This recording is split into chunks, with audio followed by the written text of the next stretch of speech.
আমাকে পরীক্ষাটা দিতে দিন স্যার, প্লিজ স্যার। আপনারা যদি আমাকে পরীক্ষা দিতে না দেন তাহলে আমার সময় আছে, আপনি দেরি করে আসছেন, পরের বছরে পরীক্ষা দিবেন, সমস্যা নেই তো। হ্যাঁ স্যার, আপনি ঠিকই বলেছেন, কিন্তু আমার বাবা যে বেঁচে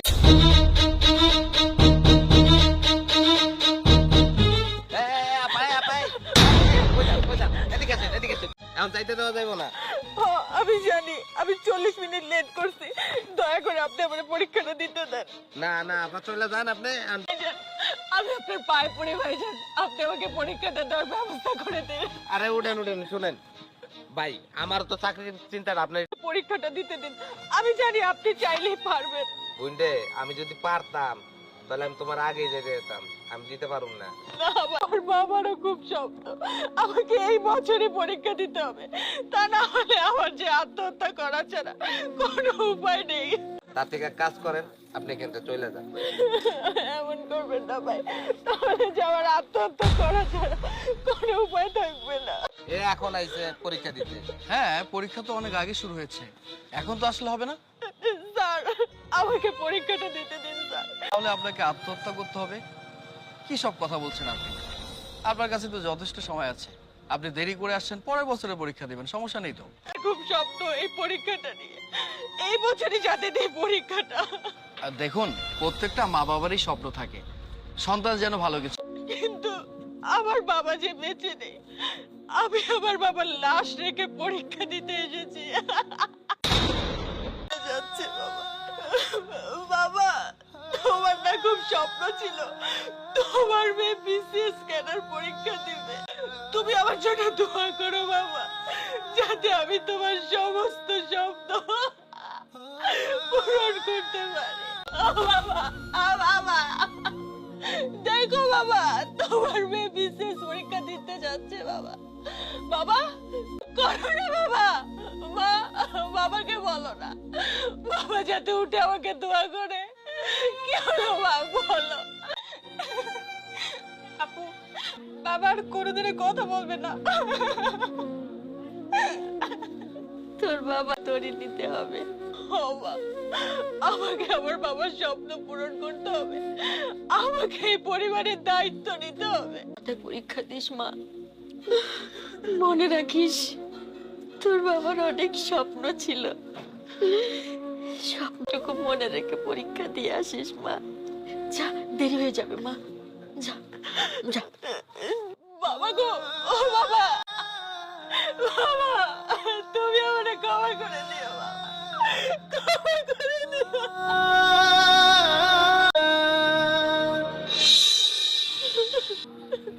ভেরি স্যাড, একজন বাবা মারা গেছে, সেই বাবা।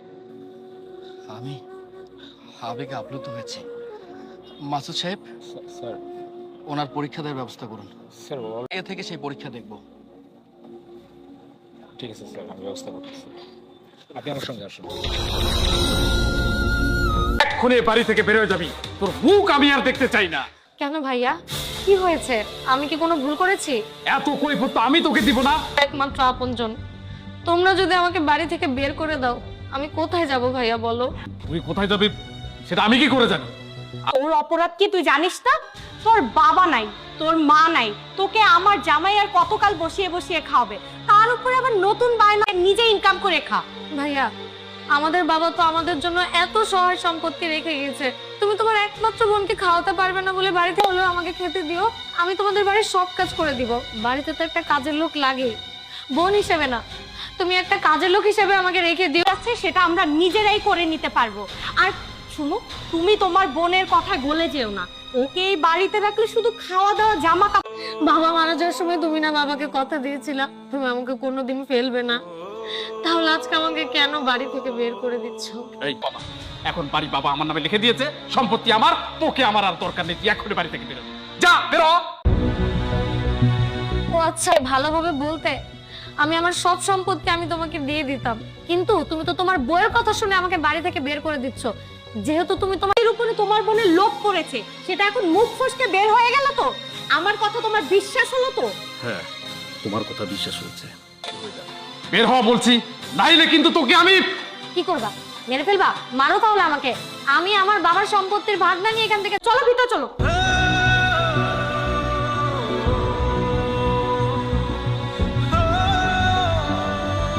নীলা, তুমি আমাকে তাড়াতাড়ি আসতে বললে কেন ফোন করে?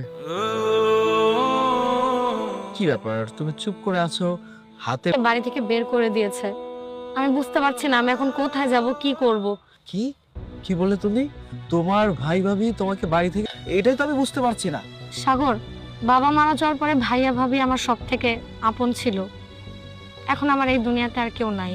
আমি সারা জীবন তোমার সঙ্গে থাকতে চাই, সুখে দুঃখে সব সময়। আর তুমি আমার সঙ্গে থাকবে সারাটা জীবন, এটাই তো চাওয়া। এখন আমি তোমার সাথে থাকবো। তুমি কিভাবে আমার সাথে থাকবে, কোন পরিচয়ে থাকবে? আমি তোমাকে বলছি, আজকে এখন এই আমাকে বিয়ে করবে। তোমার মা যদি রাজি না হয় তখন কি হবে? হ্যাঁ, মাকে রাজি করার দায়িত্ব তো আমার নাকি? আমি আমার মাকে, তো আমারই। এখন চলো কাজী অফিসে, চলো আমরা বিয়ে করি। সাগর, আমার না খুব ভয় হচ্ছে। আরে তুমি কেন ভয় করছো? একটু হাসো, চলো আমরা কাজী অফিসে যাই। আসো আসো।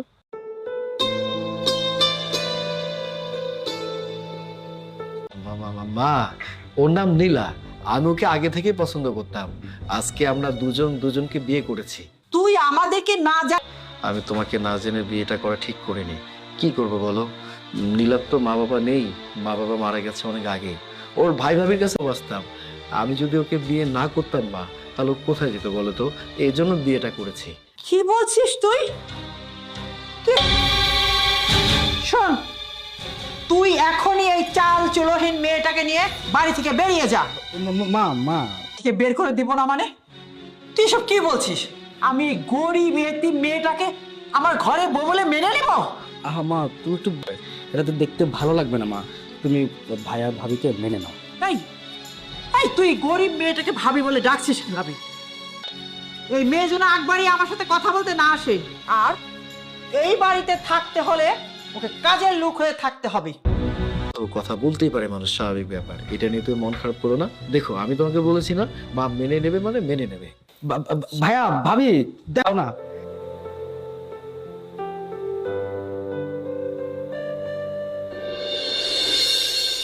শোনো না, অনেক দায়িত্ব আছে। আমি মাকে না জানিয়ে, কাউকে না জানিয়ে তোমাকে বিয়ে করেছি। এটা মা কোনোভাবে মেনে নিতেই পারিনি। ঠিক আছে, তুমি মনে কিছু দেখলাম। হ্যাঁ,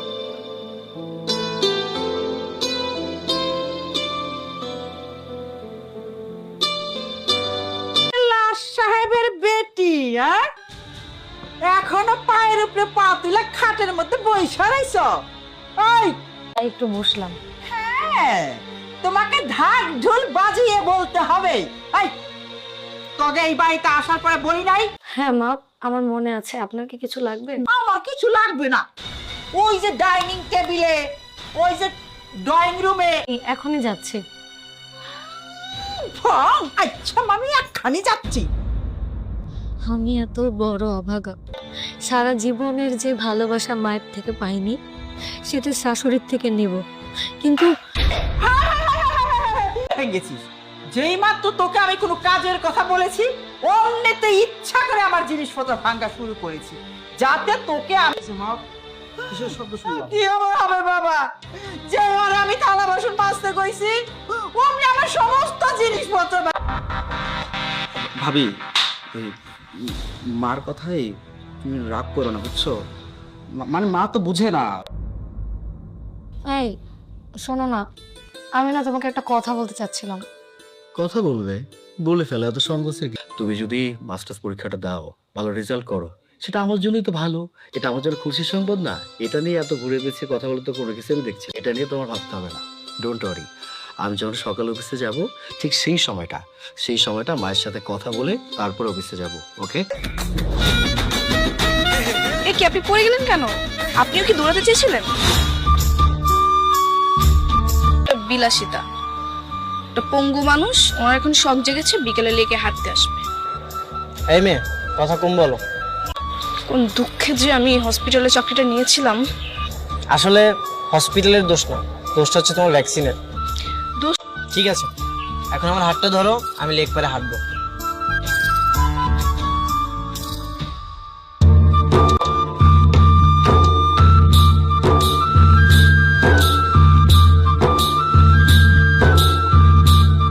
লেক পারে দাঁড়ায় আছি, কি যে করো।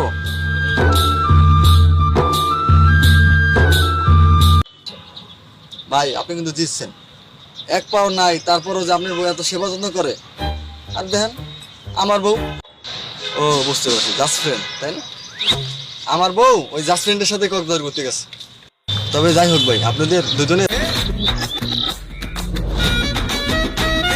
এ কি আপনি পড়ে গেলেন কেন? আপনিও কি দৌড়াতে চেয়েছিলেন? তুমি ধরে ওকে। আচ্ছা উঠুন।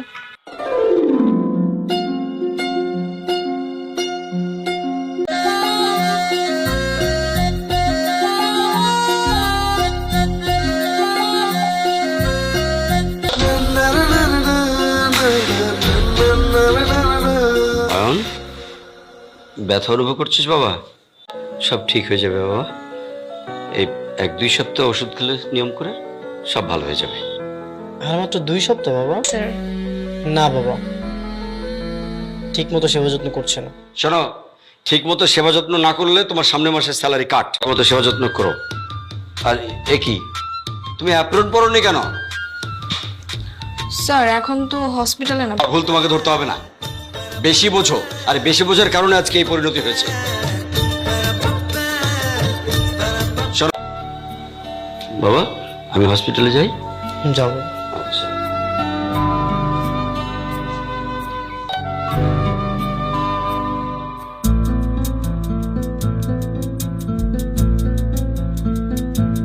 ভালো করে দেখাই হয়, এমন একটা মেয়ে যদি আমার গার্লফ্রেন্ড হয় মন্দ হবে না। ডানারটা না কেন জানি কাজ করতেছে না। মানে? মনে হচ্ছে আমার ডানারটা প্যারালাইজ হয়ে গেছে। কি হবে? তুমি আমাকে খাইয়ে দাও। আমি কেন আপনাকে খাইয়ে দিব? তাহলে কি খাইয়ে দিবে? আচ্ছা তুমি আমার বাবাকে ফোন দিয়ে বলো। পারবো না। আচ্ছা আমি বাবাকে ফোন দিচ্ছি। আচ্ছা দিচ্ছি তো।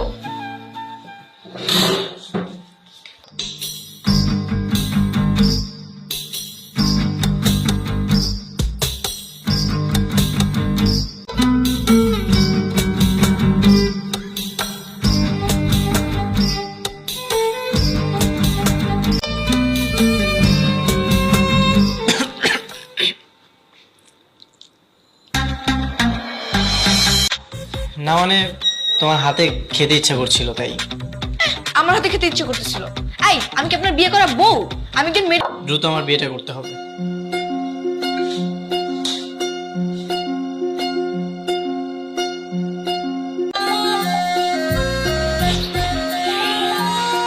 দুই সপ্তাহ হতে চললো। তোর পায়ের কি অবস্থা এখন? না তো 2 সপ্তাহ বেশি লাগে না ঠিক হতে। কি হাসতেছেন যে? তার মানে কি আমি সত্যি বলেছি? বলেন না কেন? কারণ তোমার সাথে থাকতে ভালোই লাগছিল, মন তো যাচ্ছে এভাবে সারা জীবন একসাথে থাকতে। আচ্ছা ওদিকে ভালো লাগতেছে না, তাহলে বেশি লেক পার। হ্যালো, আজ আমাদের সেরা জুটি লাগছে না? না লাগছে না। কি বলতেছেন ভাই? সেদিন না বললেন আমরা সেরা জুটি? আসলে ঠিক আছে, ভালো থাকেন, অল দ্য বেস্ট। এই আপনি ওনাকে মিথ্যা কথা কেন বললেন? আচ্ছা আমি যদি তোমাকে বিয়ে করি সারা জীবন এভাবে আমার সেবা করবে না? বিয়েটা একবার করো, তারপর বুঝতে পারবে। তোমার চোখের ভাষাই তাই বলে দিচ্ছে। আমার চোখের ভাষা আপনার বুঝতে হবে না। এই আমাকে নিয়ে যাবে না? আমি ঠিক আছে তাহলে আমাকে নিয়ে যাও।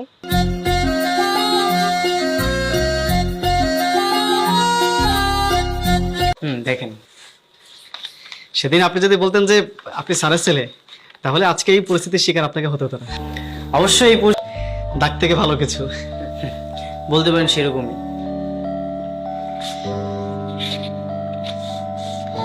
Thank you so much. আচ্ছা আপনি কি একটু মিমকে ডেকে দিবেন? ওর সাথে আমার কিছু কথা আছে। মিম? আচ্ছা আমি বাইরে ওয়েট করতেছি, আপনি ওকে একটু ডেকে দিন।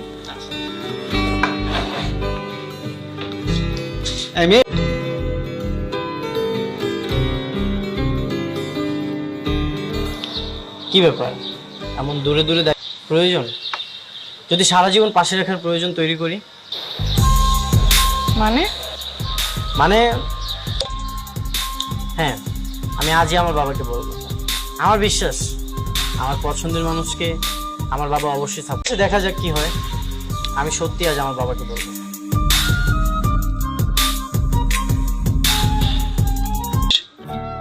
হ্যাঁ বাবা, ওই মেয়েটা আমার যে টেক কেয়ার করেছে, এখন আমি সম্পূর্ণ সুস্থ। ওই মেয়েটা তো তোর এসবের জন্য বাধ্য বাবা। হুম। বাবা, আজকের খাবারটা কেমন টেস্ট হয়নি, তাই না? না, তা ঠিক না। তখন তো মিম রান্না করেছিল। মেয়েটা লেখাপড়া করছে।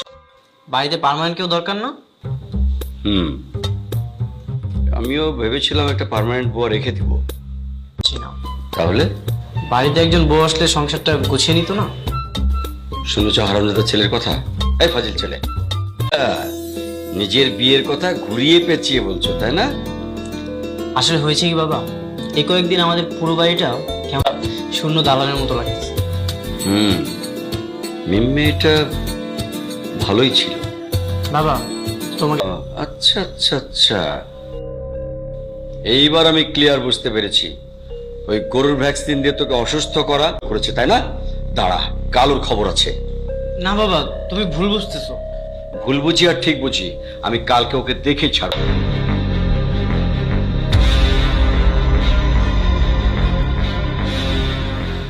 দেখি চোখ দেখি। স্যার আপনাকে চেম্বারে ডাকছে, যান। এমন ওকে দেখছি, সমস্যা নেই। নিশ্চয়ই অরুণ স্যারকে আমার ব্যাপারে সব বলে দিয়েছে। যদি স্যার আমাকে তার পুত্রবধূ করতে সম্মতি জানায়, আমার চেয়ে বেশি কেউ খুশি হবে না।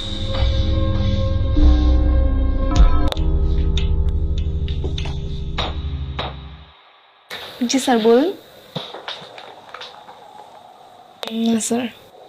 এটা হচ্ছে তোমার টার্মিনেশন লেটার। আজকের পর থেকে তোমার এই নার্সিং জব পেয়েছো। জি স্যার, বুঝতে পেরেছি।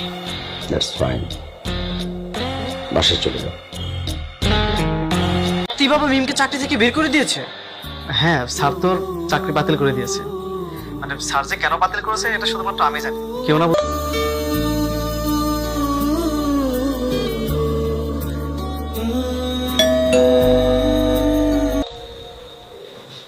বাবা, মিম তোমরা? হ্যাঁ, আমরা। কিন্তু সব কিন্তু এসো আমার সাথে। বসো। দেখে অবাক হচ্ছিস? হ্যাঁ মানে, ও তুমি নাকি মিমকে টার্মিনেশন লেটার দিয়ে দিয়েছো? ইয়েস, আমি চাই না ও যতদিন লেখাপড়া শেষ না হয় ততদিন আর হসপিটালে যাক।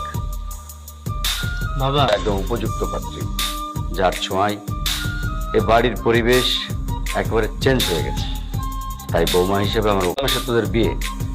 বিয়ের পর মিম লেখাপড়া চালিয়ে যাবে, সর্বোচ্চ ডিগ্রি নেবে। সে পর্যন্ত ওর সব দায় ওকে এখন বাসায় দিয়ে আয়। ঠিক আছে, চলো যাও মা। আমার বাবা কত ভালো মানুষ। দেখলাম, কিন্তু আমি না একটা ব্যাপার বুঝতে পারতেছি না। কি বুঝতে পারতেছো না? আমার ভাগ্যের লিখন ছিল। বিয়ের পর যদি বদমাশি করছো না, তাহলে কিন্তু আবার ভ্যাকসিন নিয়ে দিবে। ঠিক আছে, আমি কি সেটা বলেছি নাকি? আরে বন্ধু, তোর এখানে শুনলাম তোদের নাকি বিয়ে সবকিছু কনফার্ম হয়ে গিয়েছে, তো কনগ্রেচুলেশনস। হ্যাঁ, তা তো অবশ্যই। এবার হোলি হোলিতে পুরো শহর এক এক করে দেব। কি এবার কোনো আপত্তি নেই তো রং লাগাতে? পর্যন্ত একটু চুটিয়ে প্রেম করি।